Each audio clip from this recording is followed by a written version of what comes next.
आपने हमको बताया, हम तो पर्ची के लिए दौड़ते रहते जैसे इतनी बार आए यहाँ पे। ये ऐसे नहीं होता। तब इसको हम क्या करें बताइए, हमको जांच करवानी, पेशेंट दिखाना है। तो इसको ऐसे करिए ना, उनसे बोलिए कि सर मेरा ब्लड निकाल देंगे आपको। तो पुरानी वही जाइए, ब्लड निकलवाइए। क्या अब मैडम करेंगे, हमारा कोई स्टाफ है नहीं है, बताइए हम लोग ऐसे में कहाँ जाएँ। अच्छा ये बताइए, इसमें हमारी क्या गलती? आप लोग पर्चा देते हो, पेपर काट, जी जी जी जी। ब्लड क्यों नहीं निकलता? तो मैडम ये चीज़ तो दोनों में सामंजस्य हो क्यों नहीं चाहिए ना, कि भाई वहाँ स्टाफ नहीं तो हम यहाँ नहीं काटेंगे। तो कैसे करें? अगर वहाँ स्टाफ नहीं तो भैया हम यहाँ कहाँ क्यों काटेंगे, किस लिए काटेंगे, किसके लिए काटेंगे। काम कर रहे हैं, सुबह से काम कर रहे हैं, सुबह से काम हो रहा है। मैडम हम भी बताइए कि हल्की से नॉर्मल सी बुखार को दिखाने के लिए पूरा आप ही कुछ दिन छोड़ के यहाँ बैठ के दौड़ रहे हैं, चक्कर लगा रहे हैं। बताइए इसके लिए हम क्या कर सकते हैं? तो आप वही हमको क्या समस्या है आपकी? मैडम हम डॉक्टर को दिखाए तो वहाँ उन्होंने कहा कि ये जांच है, जाइए करवा लीजिए। हम आए यहाँ, वहाँ के डायरेक्ट यहाँ पर्ची कटवाए वहाँ गए तो वहाँ कोई स्टाफ उनका है ही नहीं है। कहने कि हमारे साथ कोविड चले गए, तो हमने क्या इसको रिफंड कर लिया, प्राइवेट जांच करवाएं, पेशेंट को ऐसे थोड़े रखेंगे। तो कह रहे हैं कि क्या कहते हैं कि जाइए उनसे बात कीजिए, उनसे निकलवाइए। जो कह रहे हैं हमारे पास कोई है ही नहीं है, तो आप हमारे इसको वापस कर लीजिए, इसको वापस अपना ले लो। रिफंड चाह रहे हैं कि अगर कोई स्टाफ ही नहीं हाँ है तो हम प्राइवेट जाकर करवा लेना वो जाँच। तो उसके लिए भी मना कर रहे हैं। हाँ करेंगे, हम वापस नहीं करेंगे। बात सुनिए आप, इसको एहसासी पैसा चाहिए ना आपको? हाँ तो हम प्राइवेट जाके कराएंगे फिर। पहले इसको आप एहसासी ऑफिस जाइए, मोहर साइन करवा के आइए। ये है स्वरूप रानी नेहरू वो है अस्पताल, ये उसका वैक्सीनेशन सेंटर है। हम यहाँ देखने आए हैं कि वैक्सीन का काम लगने का काम कितनी तेज़ी से चल रहा है।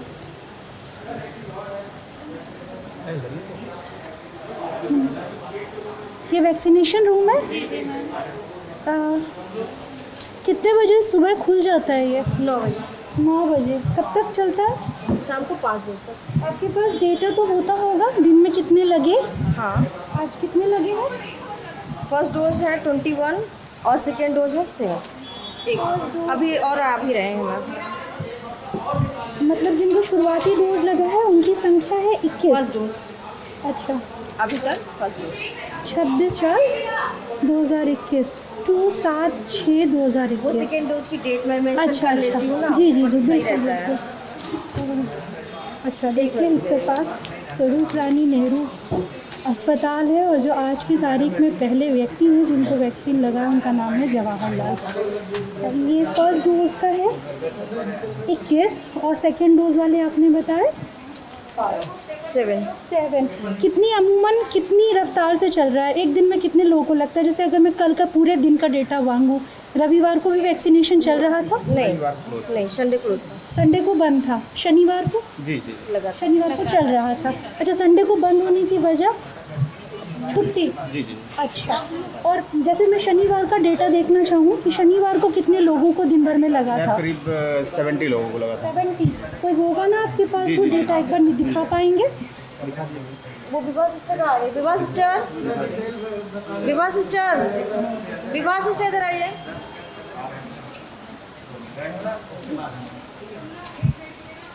वो डाटा दे दीजिए, मेरा सैटरडे वाला डाटा, सैटरडे वाला डाटा है, चाहिए था। मैं देखना चाहती हूँ कि शनिवार को पूरे दिन में कितने लोगों को वैक्सीन लगा। जी, जाइए अंदर देखिए। अंदर जाइए। ठीक है, आ सकते हैं? ठीक है। सुनिए नमस्ते, आप यहाँ इंचार्ज हैं? जी, नहीं मैं इंचार्ज नहीं हूँ।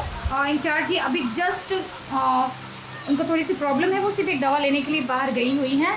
मैं वैक्सीनेटर नंबर 1 हूँ, क्षमा पांडे। अच्छा, आप हमें बता पाएंगी एवरेज क्या है, औसत संख्या जो लोगों को जितने एक दिन में वैक्सीन लग रही है? देखिए, हम बराबर लगातार लगा रहे हैं, हमें वैक्सीन लगाने में देखिए कोई दिक्कत नहीं हो रही है और लोगों को भी कोई प्रॉब्लम नहीं हो रही। लेकिन यहाँ पे क्या है, कोविड सेंटर बना हुआ है और डेली आप देख ही रहे हैं कितनी अफवाहें किस तरीके से फैल रहे हैं। अफवाह किस तरह? अफवाहें मैम यही है कि फर्स्ट डोज लगने के बाद लोगों की मौत हो रही है। अभी मेरे पास ये आज एक कॉल आया था, कह रहे थे 6 दिन पहले उनको फर्स्ट डोज लगी है तो उनके नाक से ब्लड आया। तो ये वैक्सीन का इशू नहीं है ये, क्योंकि अगर वैक्सीन लगती है तो आपको 24 घंटे में या 1 घंटे के अंदर अंदर आपको उसका साइड इफ़ेक्ट दिख जाता है। बाकी जो साइड इफ़ेक्ट है वो अदर डिसीज़ के हैं। तो ये गलत अफवाह घबरा गए हैं कि वैक्सीन की डोज लगने के चलते ही उनको ऐसा लग रहा है कि काफ़ी लोग यही कह रहे हैं कि दो इंजेक्शन लगने के बाद भी पॉजिटिव आ रहे हैं, लेकिन उनको ये नहीं पता है कि ये इंजेक्शन इतना फ़ायदेमंद है कि आपको पॉजिटिव तो होंगे आप, लेकिन आपकी इम्यूनिटी बरकरार रहेगी, आपको ऑक्सीजन और वेंटिलेटर की ज़रूरत नहीं पड़ेगी, आप होम क्वारंटाइन रह के 1 हफ्ता दवा खा के आप निगेटिव हो जाएंगे। ये लोग नहीं समझ पा रहे हैं। इस इंजेक्शन का बहुत फ़ायदा है मैम, लेकिन लोगों को जैसे लोगों को जब आपके पास फ़ोन आता है, क्या ऐसा भी है कि किसी ने ये सारी बातें सुनकर वैक्सीन लगवाने से मना किया, फिर ऐसे लोगों को आप कैसे समझाते हैं, कैसे काउंसलिंग करके उन्हें, काफ़ी लोग ये समझ लीजिए मैम 100 में से 90% तो काउंसलिंग से ठीक हो जाते हैं। और SRM में तो इसलिए नहीं हो रहा मैम क्योंकि कोविड यहाँ सेंटर बना हुआ है, तो लोग थोड़ा डरते हैं, जैसे कहीं कोविड निकल गया तो उस गली में मत जाइए, वहाँ मत जाइए, तो इसलिए थोड़ा सा माहौल यहाँ पे है, लेकिन फिर भी हम अपना कवरेज कंप्लीट कर लेते हैं। फ़ोन से लोगों को बुला के कर लेते हैं, जैसे कोई पेशेंट आया, मतलब कोई लाभार्थी आया, तो हम उसकी फैमिली में कहते हैं कि आप लगवाइए भैया, इतना सेफ़ है, ये है वो है, मतलब हर तरह से। ये बताइए कि क्या कोई टारगेट सेट किया गया है कि दिन में इतने लगाने हैं?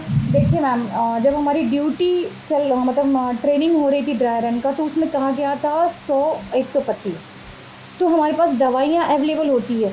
स्टार्टिंग में हम लोग 350-400 के लेवल पे लगा रहे थे। जब स्टार्टिंग मतलब ये कितने पहले की बात है? ये मार्च फर्स्ट वीक तक की बात है ये। उसके बाद से जब आम जनता आई है तो कम हो गया नाम। जब तक आप जो फ्रंट लाइन वर्कर्स हैं उनको लगा रहे थे तो आप बता रहे हैं 350-400 एक दिन की संख्या थी वैक्सीनेशन की। आम लोगों के टाइम में क्या वैक्सीन की सप्लाई का क्या हाल चाल है? वैक्सीन की सप्लाई हमारे पास भरपूर है। हम अगर कम होता है तो हम मंगवा भी लेते हैं, हमारे पास अवेलेबल हो जाते हैं। वैक्सीन की हमें कोई चिंता नहीं है, जहाँ तक मैं जानती हूँ। पब्लिक को कोई मतलब वो ठोस कदम नहीं उठा पा रही है सरकार की पब्लिक जाके लगाए, समझ रहे। और फैमिली के मेंबर कोई आते हैं तो उनको हम कन्विंस करते हैं कि आप ले आइए, बुलाइए। अभी भी जितने लोग आ रहे हैं, 1 तारीख से जो गाइडलाइन चेंज होने वाली है, हम पहले से न्यूज़ दे रहे हैं कि आप इन लोगों को ला सकते हैं, ये आईडी ला सकते हैं। तो इस तरीके से मैम काउंसलिंग हम लोग अपनी तरफ से कर रहे हैं। तो अभी मुझे अगर ये कोई डेटा देखना हो, जैसे अभी आज की तारीख में दोपहर हो गई है और 21 लोगों को फर्स्ट डोज़ लगी है और कितने 7 लोगों को सेकंड डोज़ लगी है ना। तो अगर मैं सैटरडे जैसे संडे को क्यों बंद रहता है वैक्सीनेशन? तो आपातकाल जैसी चीज़ है ना। एक तो संडे को लॉकडाउन आपका चल रहा है, साधन नहीं चलती है। दूसरी बात मैम, संडे को लोग छुट्टियाँ मनाते हैं। थर्ड मैम ये है कि संडे को लोग बाहर निकलना भी बहुत कम कर दिए हैं और सोचते हैं कि अधिकतर सरकारी चीज़ें बंद रहती है संडे को। आधे से ज़्यादा लोगों के दिमाग में यही है, तो इस वजह से संडे का मैम कोई मतलब ही नहीं है कि चलाना। अच्छा, लॉकडाउन भी एक वजह है। अच्छा, और बताइए क्या है ये डेटा जो आज लगा हुआ है, ये देखिए, ये आज का है जी। अच्छा, जो 19 वर्कर्स हैं ये ओल्ड एज हैं, ये फर्स्ट डोज है। ये आज जो 21 लोग लगे हैं, ये देखिए ओल्ड एज हैं, ये फ्रंट लाइन वर्कर हैं सारे, ये ओल्ड एज हैं। FW मतलब फ्रंट लाइन वर्कर्स अच्छा, जो भी हैं। और ये फ्रंट लाइन वर्कर है मैम, जिनकी एज आप कम देख रही है मैम। तो ये इनकी आईडी से हमने बिना कोई छेड़छाड़ इनका मतलब ये इंजेक्शन लगा है। वैसे तो 45 तक के लिए अभी तक ऑर्डर है, लेकिन जो भी डिपार्टमेंट के लोग आ रहे हैं उनकी आईडी पोर्टल ले रही है, तो हम उनको लगा दे रहे हैं। जहाँ तक उम्मीद रहती है मैम, हम वापस नहीं करते हैं किसी को भी, किसी भी तरीके से लग जाए लगा देते हैं। तो अभी देखिए, अगर हम देखें वैक्सीनेशन का डेटा तो 26 तारीख की आज का दिन का है, जो हमें पता चला था 21 लोगों को लगा। यहाँ 20 लोगों के नाम दर्ज हैं। मैम पोर्टल पे भी हम चढ़ाते हैं। इसमें हेल्थ वर्कर भी हैं, ओल्ड एज जी भी जी हैं। जी, ये सेकंड डोज वाले हैं ना जी जी। तो मैं पहले फर्स्ट डोज की बात करती हूँ। यहाँ जो 20 लोगों के नाम दर्ज हैं, इसमें से 1 2 3 4 5 6 7 8 9 10 11 12 13 14 15 जी 15-20 में से 15 नाम हैं जो फ्रंटलाइन वर्कर्स हैं, हेल्थ वर्कर्स और ये सब। हाँ, बैंकर, टीचर्स, ये सब। हाँ, बैंकर, टीचर्स जो आते हैं उस कैटेगरी में। और बाकी जो आम पब्लिक जो ओल्ड एज है वो है 45 एबव। जी जी, 45 एबव की संख्या है 5। अच्छा, और ये सेकेंड डोज जिनको लगा आपके है, हेल्थ वर्कर 1 हैं हाँ, और सारे बाकी ओल्ड एज ओल्ड एज हैं, सेकेंड 7 हैं। अब मैं अगर शनिवार का डेटा देखना चाहूँ, 24 तारीख का डेटा देखना है हमारे पास अवेलेबल है। हमारे पास पूरे 4 महीने के पूरे डाटा अवेलेबल है मैम, क्योंकि हम भेजते भी हैं CMO ऑफिस, और हमारे पास एक रजिस्टर मेंटेन है, उसमें करते हैं। और प्लस ये हमारा रजिस्टर है मैम, एक भर चुका है, ये दूसरा रजिस्टर है। पर डे का इसमें नोट होता है। और ये हम शाम को ये भेजते हैं मैम, ये शाम को हम भेजते हैं। तो अभी जैसे मैं समझी ये मुझे ये बताइए कि जैसे ये है संख्या अभी तक अगर मैं 20 को सैंपल मानूं इन 20 पेशेंट्स में तो 15 फ्रंटलाइन वर्कर्स हैं। तो आम जो पॉपुलेशन है, जो आम आबादी है, टीचर हमारे आम पॉपुलेशन नहीं हुए मैम, वो तो पब्लिक के लिए सेवा करते हैं। हाँ, लेकिन फ्रंटलाइन वर्कर्स का टारगेट तो हमने सबसे पहले शुरू किया था ना कि उनको वैक्सीनेशन गाइडलाइन आई है मैम 31 तारीख तक इन लोग को लग जाना चाहिए, और शायद हो सकता है 1 तारीख से इनके लिए कुछ अलग से आए तो नहीं पता, लेकिन हमारे पास गाइडलाइन है कि 31 तारीख तक इन सबको लग जाना चाहिए। ये जब हमने 16 जनवरी से भारत में वैक्सीनेशन शुरू किया था फ्रंटलाइन वर्कर्स का। नहीं मैम, 16 जनवरी से हमारा हेल्थ डिपार्टमेंट चला था। अच्छा, हेल्थ डिपार्टमेंट चला था। फरवरी में हमारा फ्रंटलाइन वर्कर का अच्छा, फरवरी में चला और उसके बाद तो हमने कोई डिसाइड किया था कि हम कब तक ये पूरा कर लेंगे, कोई डेट कोई था क्या? हम पीछे चल रहे हैं, स्लो चल रहे हैं? नहीं तो मैम जो हम लोग फ्रंटलाइन वर्कर था और हेल्थ डिपार्टमेंट का जो था हमारा, तो मैम वो लोग तो हमारे पास आते थे, लेकिन हम उस समय उनको इसलिए नहीं लगा पाते थे क्योंकि हमारे पास सीएमओ से लिस्ट आती थी और सिर्फ उसी लिस्ट के ही व्यक्ति को हम लगा सकते थे क्योंकि उसी का रजिस्ट्रेशन हुआ था। हमारे ओपन है, अब ये ओपन है कि कोई भी उस कैटेगरी में, उस क्राइटेरिया में जो फिट होता है वो आए। नगर निगम के मैम हैं जी, उस टाइम केवल मेरे ख्याल से मैम 50% लोगों के लिस्ट आए थे, 50% लोगों के लिस्ट नहीं आए थे, तो मैम उनको तो लगना चाहिए ना। तो वो कैसे लगेगा? वो तो इसी तरीके से लगेगा। उनका ID पोर्टल ले रहा है और हम कर रहे हैं। अच्छा ठीक है, तो मैं शनिवार का थोड़ा देखना चाहूँगी। ये आप ये 24 तारीख का डेटा है, ये आप संभाल लीजिए। ये मैम है जिससे हम लोग अपना करते हैं पूरा। ये रजिस्ट्रेशन है और ये हम जब यहाँ पे रजिस्ट्रेशन कुछ लोग करा के आते हैं, कुछ लोगों का हम करते हैं, फिर उसके बाद हम वेरीफाई करते हैं। वेरीफाई पे क्लिक करने के बाद जब हम उसको हम इंजेक्शन लगा देंगे तो ये वैक्सीनेट करती हैं। अच्छा, और फिर आप उनको दूसरी तारीख बताते हैं, हाथ के हाथ बता देते हैं। इस कमरे से उस कमरे जाते जाते उनको मैसेज भी पहुंच जाता है कि आपको फर्स्ट डोज लग गई है। कितने दिन बाद सेकंड डोज मिल रही है? 42 to 45 डेज बाद। 42 to 45 महीने मैम, 1.5 महीने बाद लग रही है। तो ये 24 तारीख का डेटा है। जी जी, उस दिन देखिए ये फर्स्ट डोज वाले हैं मैम। इसमें ये यहाँ का रजिस्टर है, इसमें यहाँ पे लिखा हुआ है ना फर्स्ट डोज सेकंड डोज ये है। 3 अच्छा, तो ये मिक्स है यहाँ मैम, पर। 3 फाइल बनती है। ये तो हमारे लिए है केवल, एक फाइल वहाँ पे स्टाफ नर्स बनाती है जो वेरीफाई करके अंदर भेजती है, फिर उसके बाद हम वैक्सीनेट करके ऑब्जर्वेशन रूम में भेजते हैं, वहाँ पे संदीप भाई ये करते हैं। अच्छा, लेकिन इस वाले जैसे मेरे पास जो रजिस्टर है उसमें फर्स्ट और सेकंड डोज दोनों मिक्स है जी। ज़्यादातर की फर्स्ट डोज है, ठीक है। तो इसमें टोटल नाम अगर मैं देखूँ तो है 31 और 40 टोटल 40 है।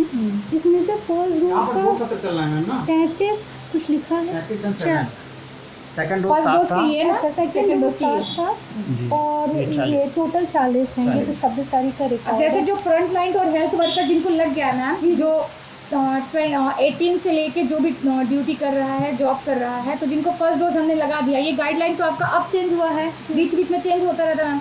तो जिनको फर्स्ट डोज लग गया है तो उनको सेकंड डोज, चाहे वो कितने भी साल के हों, 18 के ऊपर के हैं और वो पुलिस में या हेल्थ डिपार्टमेंट में कहीं भी काम कर रहे हैं नगर निगम में, तो उनको सेकंड डोज लगना ही लगना जी। मैं थोड़ा पिछले दिनों का देखती हूँ तो जी, ये बिल्कुल, रफ्तार समझ सकूँ। ये 23 तारीख का डेटा है। आप चाहे तो उसमें भी देख सकते जी जी बिल्कुल, इसमें भी देख लेती हूँ। इसमें है जैसे 24 तारीख को 40 है। मैम 2 सेशन चल रहा है, एक सेशन उधर भी चल रहा है। अच्छा, एक सेशन उधर भी चल रहा है। उसका कहाँ है? कंबाइंड डेटा है कोई आपके पास? तो कंबाइंड डेटा है दोनों तरह के, दोनों जगहों के सेशन। इस तरह से कंबाइंड में आपको ये मैं दिखाऊँ व्हाट्सएप पे फोन में, ऐसे वो डिटेलिंग जो भेजी जाती है वो लास्ट में ये देखिए कंबाइंड मैसेज आता है। मैं आपको दिखा रहा हूँ। अच्छा, मैं यहाँ पे देख रही हूँ तारीख, आपको मैं जैसे ये दिखा रहा हूँ। 24 तारीख ठीक का है, डेटा मैं आपको बता रहा है। हूँ। इसमें जो आपका ये 33 और ये देखिए इस तरह से कंबाइंड डेटा दोनों तरफ का ये जाता है डेली। देख रहे हैं ना आप ये? अच्छा, जी जी। ये देख रहे हैं ना, ये मेल फीमेल कितने हैं, ओल्ड एज कितने हैं, 45 के ऊपर कितने हैं, 60, वो पूरा वो डिटेलिंग पूरी डेली रिपोर्टिंग करनी पड़ती है सेमो को। बताइए कि जैसे फर्स्ट डोज में जैसे ये देखिए मान लीजिए 40 है तो फर्स्ट डोज में 25 मेल है, 8 फीमेल है, 33, ठीक है ना। उसी तरह सेकंड डोज में मेल 3 फीमेल 4 = 7 एंड 30 मिलाकर के 40 हुआ। सेशन है ये दोनों अलग अलग। नहीं, ये जैसे फर्स्ट डोज ये सेकंड डोज उसका ये डिटेलिंग जैसे जाता है वो चीज़ है। हमें देखिए छाटना पड़ रहा है मैम, देखिए आप इसमें हमें पूरे उम्र से लेके छाटना पड़ रहा है मैम। ये देख रही हैं आप, ये हम उम्र वाइज हम छाटते हैं। 45 से 59 हैं, ये हाँ। 60 से ऊपर वाले हैं, जी। ये मैं समझ गई। जी मैम। मैं ये जानना चाहती हूँ कि 24 तारीख में ये आपने मुझे बताया ये फर्स्ट डोज वाला है और हाँ। ये सेकंड डोज जी। वाला है, जी। तो ये दोनों जो ये भी फर्स्ट डोज है सेकंड डोज है, पर ये क्या फर्स्ट दूसरे डोज 33 लगा है, सेकंड डोज 7 लगा है, इज इक्वल टू 40 मैम। ठीक है। ये मतलब 24 तारीख को भी 40 की संख्या थी, लगभग दोनों डोज मिला के सेकेंड डोज की संख्या कम थी 7 और इधर 33। ये 24 तारीख का डेटा है। ऐसे ही हम इधर भी देख लेते हैं। 23 तारीख को भी यहाँ 40 की संख्या है, दोनों मिलाकर 22 तारीख को भी 22 तारीख को 30 है। तो उसके पहले भी है मैम। जी बिल्कुल। 21 तारीख को हमारे पास हैं टोटल मिलाकर 30-40 का एवरेज में दिखता है। 20 तारीख को भी 30 हैं, ये 50 मैम। यहाँ ये 19 तारीख को ज़्यादा हुई हैं, 50 हैं, और 17 तारीख को 70 हैं। तो मतलब उधर के दिनों में कुछ दिनों पहले मतलब ज़्यादा संख्या मैम थी। ये जो नवरात्रि स्टार्ट हुई है हाँ। तब से डाउन हो नवरात्रि का भी असर पड़ रहा है इस गया, पर। ये बिल्कुल पड़ा है पूरा एक वैक्सीन लगवाने भी नहीं है।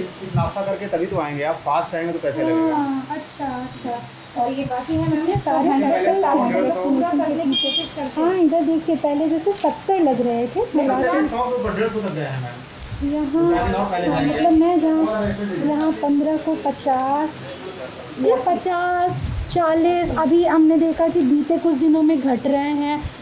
50, 70 इधर पहले थे, अभी 30, 40 पे हैं। 150-200 लोग गए हैं। हाँ, ये पहले वाला है। ये कौन सी तारीख है एग्जैक्ट? ये मार्च की में। जी तारीख। मार्च में 100 150। क्योंकि बहुत वो अच्छा। हमारे गवर्नमेंट ये देखिए के लोग 80 थे, तो आप देखिए लोगों ना, को लगवाना पड़ा। मतलब ये 70-80 यहाँ लग रहा है, तो वहाँ पर भी ये 70-80। वो थे, वो गवर्नमेंट एम्प्लॉय उनकी मजबूरी हो गई, लेकिन आम पब्लिक बहुत सोच के आ रही है। और ख़ास करके मैंने जहाँ तक देखा मैम अपने इलाहाबाद में, जैसे कि डफरिन है, कॉलविन है, ये मोमडम 10% भी नहीं लगा। मोमडम जो है वो 10% भी नहीं आ रहे लगवाने के लिए, जितना देखा जाए। तो मेरी बस यही अपील है कि गवर्नमेंट कुछ पब्लिक के लिए करे, कि खुद आए। यहाँ हमारे बैठने से मतलब नहीं है मैम, 5 बजे तक हम नहीं, 7 बजे 8 बजे तक बैठ जाएंगे, लेकिन जो वैक्सीनेशन ही नहीं होगा तो फिर हमारे बैठने का मतलब क्या होगा? बिल्कुल। अच्छा, एक बात बताइए, ये कोविशील्ड और कोवैक्स 2 तरह की वैक्सीन है अभी अपने पास, तो आप लोग क्या पेशेंट के पास चॉइस होती है कि वो क्या लगवाएगा? क्या आप लोग पूछते हैं? नहीं। अच्छा, वो कैसे डिसाइड होता है कि किसे कोविशील्ड लगेगा, किसे कोवैक्स जैसे कोई लगेगा? कोई आता है हमारे पास कि हमको कोवैक्सीन लगनी है, तो इस समय कॉलविन में लग रहा है, जहाँ लगता है वहाँ पे हम उनको भेज देते हैं कि अगर आपकी इच्छा है कोवैक्सीन तो आप यहाँ चले जाइए, लगवा लीजिए, हमारे पास ये अवेलेबल है। आपके पास कौन सी ज़्यादा? कोविशील्ड है। आपके पास कोविशील्ड है। अच्छा, अलग अलग सेंटर्स पे अलग अलग, जैसे आपके पास कोविशील्ड है और कोई ऐसा सेंटर होगा जिसके पास कोवैक्स होगा? नहीं मैम, ऐसा है केवल एक ही 2 जगह पे कोवैक्सीन चल रही है आपके अर्बन में, जिसमें से कॉलविन है आपका, बाकी सब जगह कोविशील्ड ही चल रही है। अच्छा, और अलग से उसका अलग से वो चल रहा है, सेशन उसका अलग से चल रहा है। अच्छा, ये बताइए कि जैसे कितने लोग, आपने कहा कि अफवाह जो चल रही है, जैसे एक पेशेंट का जिक्र किया, एक व्यक्ति का जिक्र किया, पेशेंट नहीं गलत शब्द था, एक व्यक्ति का जिक्र किया जिन्होंने पहली डोज ली और उसके कुछ दिनों बाद उनके नाक से खून आने लगा। इस तरह की किस तरह की शिकायतें आपके पास आ रही हैं लोगों की? हिचकिचाहट का? बुखार तो आम बात है, हमने भी वैक्सीन लगाई थी, दोनों टाइम हमको बुखार आया था, हेडेक हुआ था, बट वो क्या है कि मैम वो वायरस नहीं है, इसलिए हमने नॉर्मल पैरासीटामोल लिया, हम ठीक हो गए। तो लोगों में ये भ्रांति होती है कि हम खा लेंगे तो हमारी तबीयत और ख़राब हो जाएगी, तो ये लोगों में गलत, यूट्यूब वगैरह ये सब से भी बहुत गलत अफवाहें फैल रही हैं। तो ये सरकार को चाहिए कि नहीं, वो लगवाएं। और हम तो ये समझा रहे हैं कि 2 वैक्सीन लगने के बाद अगर 30 दिन तक आपको कुछ नहीं हुआ है तो आगे आप पॉजिटिव के चांसेस बिल्कुल नहीं है, और अगर होते भी हैं तो आप घर पे बैठ के दवा खा के, काढ़ा पी के आप आराम से ठीक हो के 10 दिन बाद आप निगेटिव आराम से आके आप अपना जॉब कर सकते हैं। तो हमने देखा वैक्सीन को लेकर, वैक्सीन की कमी को लेकर कई सारी बातें चल रही हैं, बहुत सारे कंसर्न्स हैं कि 1 मई से जब 18 साल से कम, जो 18 साल तक के वो लोग हैं, उनको जब वैक्सीन लगनी शुरू हो जाएगी तब कहाँ से हम सप्लाई ले पाएंगे, क्या कीमत होगी, प्राइवेट और सरकारी का क्या बंटवारा होगा, इन सब को लेकर बहुत सारे कंसर्न्स और बहुत सारी चीज़ें सवाल उठ रहे हैं। फ़िलहाल जो वैक्सीनेशन चल रहा है उसके लिए भी बाहर हम मतलब कई एक्सपर्ट्स कह रहे हैं कि हमारी रफ्तार धीमी है, हमें कम से कम 5 मिलियन लोग जो हैं उनको 5 लाख या 5 मिलियन है, ऐसे शायद 5 मिलियन है जिनको हमें रोज़ाना करना चाहिए अगर हम सही स्थिति में पहुंचना चाहते हैं। तो सरकार की तरफ से सरकार को भी अपनी कई सारी जिम्मेदारियां पूरी करनी पड़ेंगी, जैसे वैक्सीन की सप्लाई सुनिश्चित करना, क्योंकि देश में कई सेंटर से ऐसी फ़ोटो आ रही है वैक्सीनेशन सेंटर से कि जहां लोग जा रहे हैं लगवाने लेकिन वहां उपलब्धता नहीं है। मगर यहाँ हमने देखा कि लोगों में थोड़ी हिचकिचाहट है, कई तरह की अफवाहें हैं, कई तरह की धार्मिक और इस कारणों से उनके बीच हिचकिचाहट है। तो उन्हें ये समझना पड़ेगा और ये भी कि वैक्सीन लगवाना ज़रूरी है, क्यों ज़रूरी है। और दूसरी सबसे बड़ी चीज़ कि वैक्सीन के डोज़ को लेकर भी जो उसका सिस्टम कैसे काम करता है उसको लेकर भी जागरूकता होनी चाहिए। ऐसा नहीं कि आपने वैक्सीन का पहला डोज़ लगाया और आप बिल्कुल इम्यून हो गए और आप बिल्कुल सड़क पे घूमिए, कोई वो मत रखिए, ऐसा नहीं होता। वो मैजिक पिल नहीं है, जादू की छड़ी नहीं है परी वाली। आपको पहला वैक्सीन लगाने के बाद आपको जब तक फाइनल डोज़ नहीं लगती, फाइनल डोज़ के भी तक कम से कम 2 हफ्ते बाद जाकर आपके शरीर में इम्यूनिटी डेवलप हो पाती है। लेकिन फिर भी आपको परहेज़ और सावधानी ज़रूर रखनी होगी, क्योंकि एक्सपर्ट्स का कहना है कि ऐसा नहीं कि आप संक्रमित नहीं हो सकते हैं, आप संक्रमण का ज़रिया हो सकते हैं, आपके ज़रिए लोगों को संक्रमण फैल सकता है। उनको जो वैक्सीनेटेड नहीं है वो सीरियस संक्रमण का शिकार हो सकते हैं। और आप चूँकि डबल वैक्सीन लग चुकी है आपको और उसकी अवधि मियाद पूरी हो चुकी है 2 हफ्ते वाली, तो कम से कम इतना होगा कि आप हॉस्पिटलाइजेशन की नौबत नहीं आएगी, बेहद गंभीर हालत नहीं होगी, माइल्ड जो है वो सिम्टम्स हो सकते हैं। तो इन सब बातों का ध्यान रखिए। अगर आप क्राइटेरिया में फ़िट होते हैं और अगर आपका नंबर है, जाइए, जाकर लगवाइए। हिचकिचाहट जो धार्मिक और तमाम चीज़ें हैं वो रखी रहेंगी, धर्म अलग चलता रहेगा, चल सकता है, पर विज्ञान को अपना काम करने दीजिए, वो ज़रूरी है। और ये था कमला स्वरूप रानी नेहरू अस्पताल इलाहाबाद का, इसके कोविड वैक्सीनेशन सेंटर पर हम आए थे। शुक्रिया हमें देखने के लिए। मैं स्वाति और मेरे साथ कैमरे के उस तरफ मेरे साथी अमितेश।